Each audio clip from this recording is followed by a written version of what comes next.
Nice. Did some self-reflection and realised I'd been kind of like, not making stuff up, but getting something wrong. And I wrote it down. And you have to be basically a psycho in sales. You have to be obsessed. And what I say to everyone is no one wants to be the number one salesperson in the world. And when I think about that, I'm like, in my mind, that's true because you should have bigger goals and other dreams. But I think maybe I wasn't making myself clear in the fact that you have to be obsessed. You've got to be like psychotic with it. You should be in the sales zone the whole time. You should be listening to podcasts all the time. You should be listening to audiobooks about business and sales and mindset all the time. You need to be going on long walks on your own to get yourself dialed in. You need to be waking up and prioritizing your morning routine to have no distractions, no around, no negative influences, because you do have to be psychotic to win in this game. I just look at my experience, like when I was in timeshare, my friend Dominic, like we didn't really get on at certain points, but that was mainly because I was so locked in the mornings. I didn't want to talk to anyone. It wasn't him. It was the fact that I was needing to be in my head. I was needing to practice my pitch. I was needing to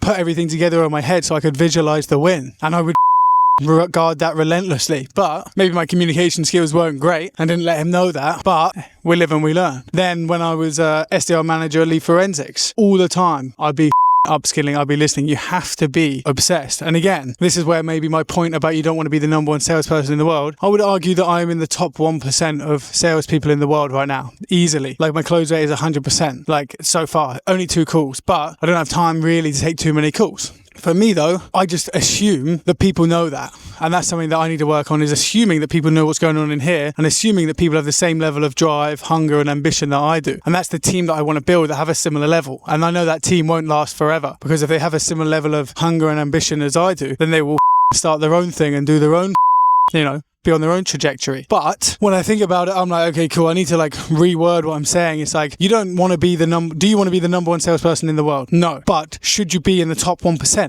Yes, 100% yes. And that's where I've noticed that maybe, I'm always learning, I'm always reflecting, and I'm thinking, okay, cool. People will receive things in not always the way that I meant that I'm delivering it, if that makes sense. So I need to ensure that when I'm delivering phrases, words, workshops, education, whatever it is, I need to make sure that actually it's not just being delivered correctly, but it's being received correctly as well. So for anyone out there who thinks that, I don't need to take sales that seriously, you need to take it so seriously, like your life depends on it. Sales is your next few year stepping stone to get you out of the rat race, to get you out of your head, to improve your mindset, to make you money, to give you the remote lifestyle that you want. That is, so in my mind, that is the number one priority. That is the number one important, the number one area of importance. The number one goal that you should have in your life is to become a go-to salesperson. Then once you've done that and you start making money and you're living the life, then you look, because then you've essentially become from a different, I guess, a stage of awareness, but you start with unconsciously incompetent, so shit, and then you work all your way through the different stages to be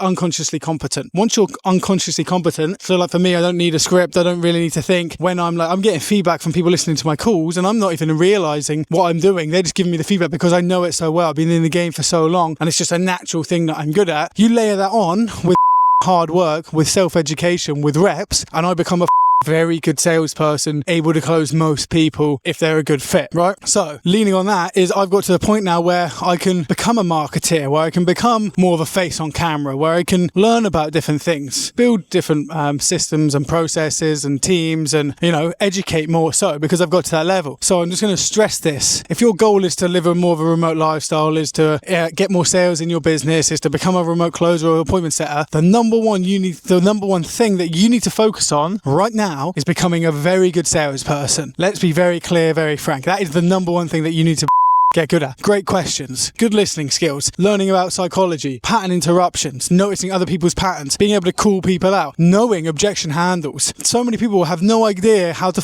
handle any objections, and it's really not that hard. You spend 3 weeks studying objection handles and you've got 10 calls a week, you'll be sound. It's really not that hard. I had an objection the other day, I need to think about it. And I'll post the video up for you so you can have a little look. I need to think about it. And I sat there, I was like, yeah, most people need to think about it, blah, blah, blah. But really, the only thing you need is more information from me. So feel free. She was like, I'm like, shall we just be frank? You don't need any more information. You just need me to push you. So I gave her a push and she bought. So objections, you don't even need to overthink them. If you have a good enough tonality, you've got good enough rapport with them, they like you, you can just push them back willy-nilly. Like, just ask them, do you need me to push you? Do you need me to push you to make this decision because you can't make it yourself? Yes, please, Connor. Okay, done. There's your push. Give me a bank card, let's run it. Like, sometimes it's really not that deep. I've had objections in the past where I go through them, this woman mentioned objection about partner, so I didn't even mention it. I just went back. I was like, do you think we're a good fit? Yeah, okay. You want to do it? Yeah, Bob. So sometimes objections aren't even real and you don't need to overthink them. You need to pressure test them. You need to test them out. But just to go back to the original point, I think if you're not completely obsessed, if you're not taking time out of your day in the morning or the afternoon to go on a walk and listen to a book, to go on a walk and listen to a podcast, to actively seek more people in a position of, sales, business, mindset, authority to learn from, then you're really leaving a lot of money on the table. Like, this is what I'm saying with my current closing team is when they look at me and their close rate is 20% and mine's 100, they're like, can you review this call to tell me what I did wrong? I'm like, let's just swap roles for a minute. And this is why I'm trying to get better at people management. Let's just swap roles for a minute. Let's pretend I'm you and you're me. What do you say? And they're like, and I'm like, cool. I know exactly what's going wrong because you don't work enough outside of work. And I'm not asking you to put in hundreds of hours of extra prep, of role plays, of call reviews. I'm just asking you to learn more. I'm asking you to be humble enough to realize that you're not the best. I'm asking you to realize that your natural talent won't get you everywhere. I'm very naturally talented at lots of things. It was a gift I was given. Most things I can pick up fairly swiftly. But because of the natural talent, what will happen is I don't feel the need to get better at too many things because I'm naturally good at lots. Like, naturally very good at surfing. I've put in lots of reps as a kid, but now I seem naturally good. Naturally good at wakeboarding. Still, lots of reps have gone in. Naturally good at sailing. Lots of reps have gone in. There's a thing, it's like, I'm naturally better than most people at most things. And this is going to sound like a very big-headed, pig-headed thing, but I just am. But you haven't seen all the reps that I've also done. You haven't seen me as a kid learning to sail, learning to windsurf, driving powerboats, paddleboarding, not kitesurfing, windsurfing. I'm repeating myself now, but like wakeboarding, surfing, scuba diving. Like, I've done hundreds of hours of all of these things, but no one sees it necessarily. No one knows it. So when you see me and you hear that I'm an instructor or a dive master or, I can free dive fairly well and spearfish, you haven't seen the reps that I've done. Again, if you're naturally good at something, realize what you like to do and then just do it more. What's better than being naturally good at something is putting in the work. This is why I know, and I will say to anyone, I will outdo anyone in anything if you give me enough time. I will outwork you. I will outwork anyone. I put money on that. If there's something that I actually want to do, say I wanted to have a Muay Thai fight and my nervous system sound, I'm ready to go, I'm not having to be too much in the business anymore, which I'd like to be in the next 6-12 months, I would like to do a Muay Thai fight. And I guarantee you that I will take their head clean off, because there's one thing that I will not do is I will not stop. I will not give up if it gets tough. I will just charge them down and make them quit. And it happened when I used to train Muay Thai. A few Russian guys we used to go with, and Russian guys are arguably bit more scary on the outside, but round after round, I just charge forward. I just walk forward. I just walk forward. I just walk forward. I'm not the best technically at anything. I'm not the best at picking shit up or the best with balance or the best striker or the best anything, but I know that I'll just outperform you due to work ethic and due to reps. So sales is the same. I've put in so many reps. I've done tens of thousands of cold call. I've knocked tens of thousands of doors. I've done so many timeshare deals, so many deals just in general. I don't even know what the total number is. Millions of dollars in goods sold. And the point is, it's like I was wrong by telling people, if you want to be the number one salesperson in the world, you're not thinking big enough, because I'm thinking that they have the same dreams, goals and desires that I have. What I'm saying is, what is your primary goal right now? Remote lifestyle, 10k a month, blah, blah, blah. Cool. And if the vehicle to get there is remote sales, then make that your obsession, because if you don't, you won't get there. When you make it your obsession and then you become obsessed and you become very good at it, then you can take your foot off the gas and then you can reduce the inputs a little bit. Like right now, I learn more just from teaching people. I learn more from still listening to podcasts, but I'm listening to business podcasts with the biggest leaders in the world, the biggest entrepreneurs, the biggest creators, the biggest everything. So for me right now, I don't need to be going too deep on sales, because business is sales. It's just a small part of sales. So don't overthink it. Put in the reps. Make sure that you're actually putting the work in to get what you want. Because like I said, with my closing team, I get really stressed when they don't close. That's why I'll message a lead on Instagram. I'll call them on Instagram and I'll close them, because I know that I'm good enough to do that. But that's because I put in the fucking work. You don't focus on the output, you focus on the input. Everyone's output is, I want to make X amount of money, I want to do this, I want to do that, when really the goal should be, am I putting in the work beforehand? Am I putting in the prep? So if you want a list of podcasts, if you want a list of books, if you want a list of all that shit, I can give you a list of fucking everything, but I'm not your daddy. You can go and find these out yourselves. You can go and ask people. You can go to a bookstore. You can ask ChatGPT. You can ask Google. You can listen to other podcasts to find out good books and good podcasts to listen to. But if you need a daddy, I'll